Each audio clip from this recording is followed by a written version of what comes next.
everyone, I'm here to do a book review on this here, The Invaders, How Humans and Their Dogs Drove Neanderthals to Extinction by Pat Shipman. So this was written in 2015, published in 2015 I should say, and it is published by the Belknap Press of Harvard University Press. So I had mentioned I was looking forward to doing a book review about this, and I was pleasantly surprised by what she had to say. I think it's well written, but I don't agree with everything she has to say, and I'll get into that shortly. So obviously she's making a pretty bold claim that humans and the domestication of dogs drove Neanderthals to extinction. So Pat Shipman is an expert in the field. Her particular specialty or specialism is zooarchaeology and taphonomy basically means the study of what happens to an animal as soon as it's killed and enters the archaeological record. So looking at the processes that occur over time. So what are the other theories for Neanderthal extinction? So there's various different theories that have been proposed over the years about why Neanderthals went extinct. Probably the first one that you can think of is climate change. This was proposed by Clive Finlayson. He's an expert based in Gibraltar. There's also, competition for resources, of which this, I suppose, is a spin-off of direct violence, diseases introduced by humans or introduced by what Neanderthals ate. And then, of course, the most recent one, which has been proposed, is that which has really been gaining traction in the past couple of years actually, is that Neanderthals purely went extinct as a result of demography and population size. So this is supported by the genomic evidence. Their genome shows a high degree of homozygosity, which means that there must have been not a whole lot of breeding partners available. There was a high level of interbreeding, possibly small population sizes, not a lot of exchange of genes from different populations, and this is most likely due to the fact that Neanderthals were very sparsely located across the landscape. But anyways, those are some of the main ideas. So firstly, what do we know about Neanderthal extinction? So Neanderthals existed between roughly 800,000 years ago to 40,000 years ago, specifically in Eurasia. We don't have evidence of them we don't have fossil evidence of them in Africa or, Southeast Asia, and of course, the Americas, obviously. But what about that terminal age that I mentioned, 40,000 years ago, that's pretty much a recent terminal date. Previously, it's been proposed, that Neanderthals went extinct as recent as 25,000 years ago-ish, and that's those dates were re-examined because it was pretty much suggested that the radiocarbon dates that were pulled from the sites were contaminated, which when you introduce carbon into a sample, it means that the age looks younger because there's more carbon in the sample. So when they redated it using refined techniques to reduce contamination, it looked like these dates are actually more like 40,000 years ago. So that's what we know about the Neanderthal date range, their geographical range. And what we do know is roughly around the same time, 40,000 years ago, we have evidence of anatomically modern humans in Eurasia as well. So the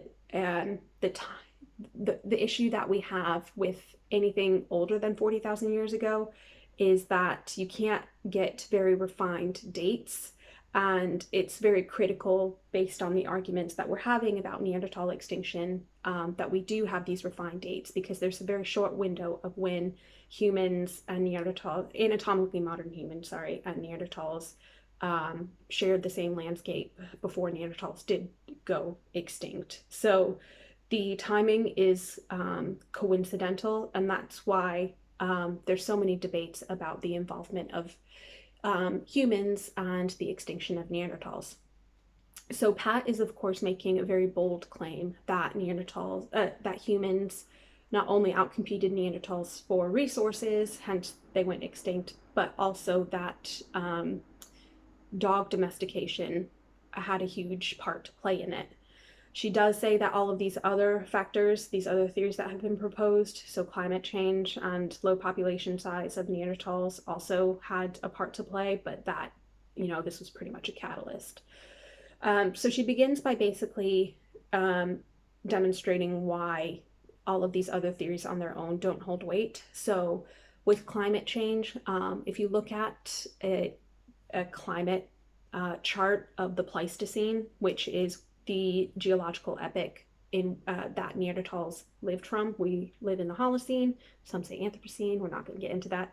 So they lived in the Pleistocene, and it looks like, if you look at a graph of climate during the Pleistocene, it looks like a polygraph gone mad. There's just so many peaks and troughs of glacials and interglacials, warming periods and cooling periods. So what she's saying is climate change, what happened 40,000 years ago, that was so different from all of these other periods that Neanderthals had adapted to, that, made them finally go extinct. And then, of course, she examines the theory for direct violence, that humans were directly involved in, exterminating Neanderthals. So we don't really have evidence for direct violence. There's some evidence for, cannibalism on Neanderthal skulls at a couple of different sites. And also there's evidence at Shanidar Cave in Kurdistan that potentially a Neanderthal with trauma to its chest might have been killed by a projectile weapon, which we know or which we don't have evidence for amongst Neanderthals. They really use thrusting weapons. So that's been sort of a very loose supporting evidence for direct violence between humans and Neanderthals.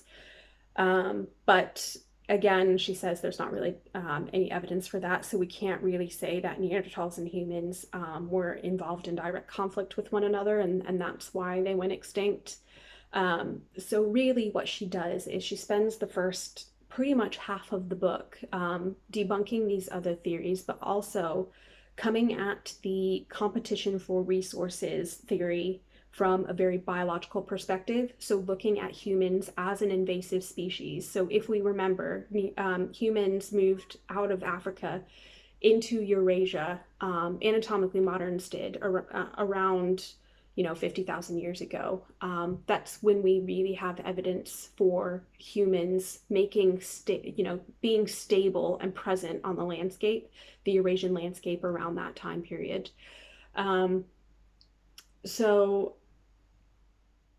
Sorry, I've sort of lost my point. So anyways, she's coming at it from an invasive species perspective.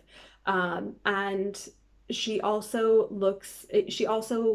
does a great job of explaining what different trophic levels and predator guilds. So if you look at the diet of a Neanderthal and the diet of a human back then, it was pretty similar. We were competing for directly the same resources, which obviously meant that it would have put strain and pressure on Neanderthals, but not only Neanderthals, but other predators in the same guild. So animals like wolves, which were eating the same thing as Neanderthals. So her argument is essentially, until she gets to the point about dogs having a huge part to play, is that we were just an invasive species that was really good at outcompeting Neanderthals for resources. But she doesn't end there.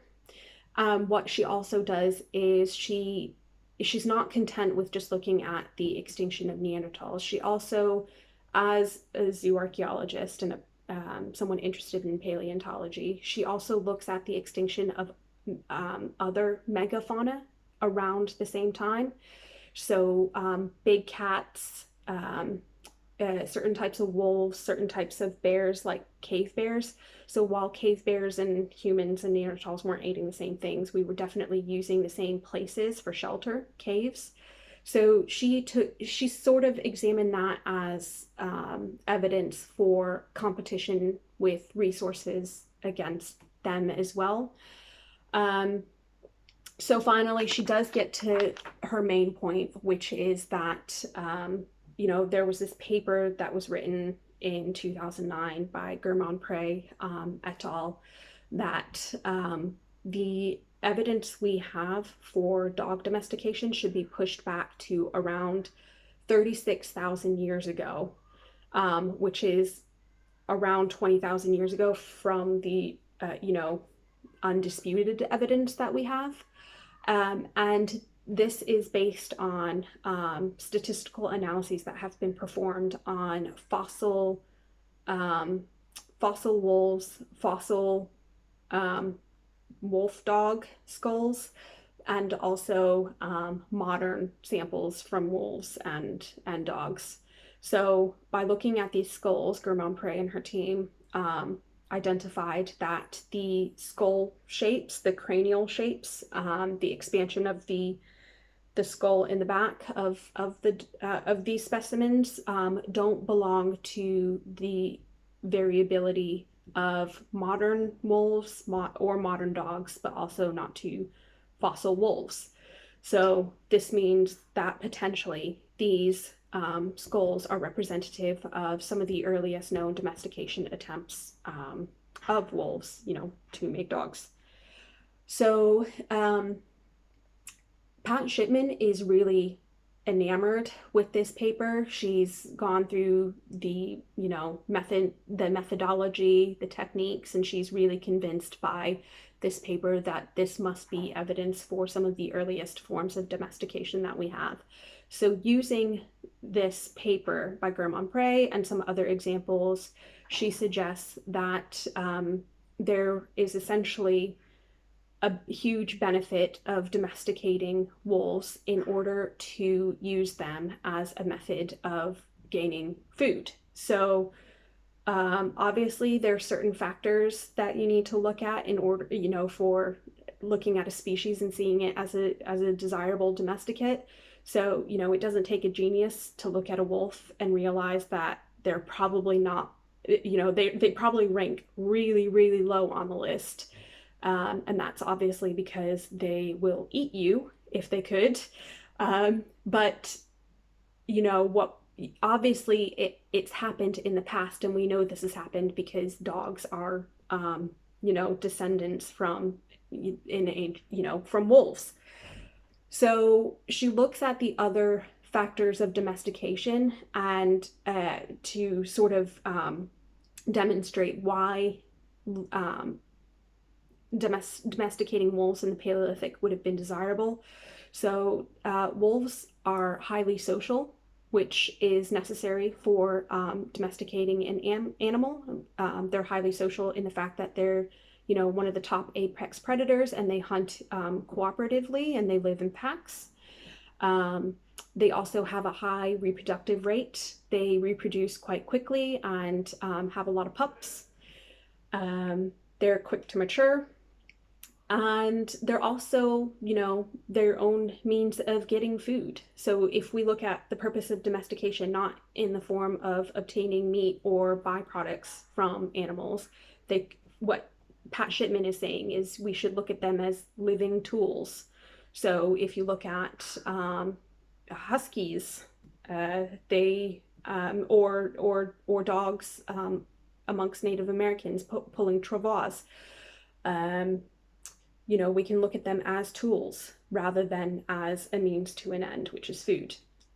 So obviously domestication takes many generations, and when she does look at when she does discuss the mitochondrial DNA of these skulls, it's revealed that they contribute no mitochondrial DNA to modern dog populations. I don't know if she says anything about wolf populations, but essentially what she says is this is probably a failed domestication attempt, or that, it just means that they didn't, the female line must have died out.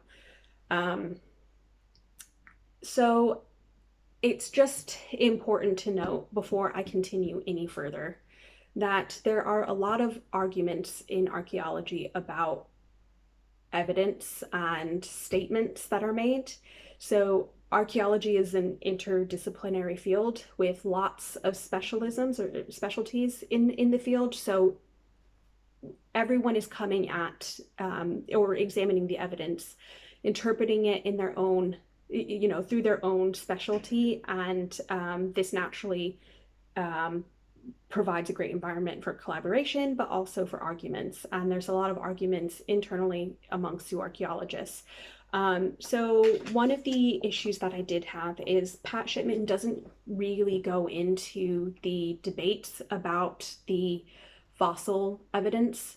So these skulls, there's a lot of papers and a lot of disagreement that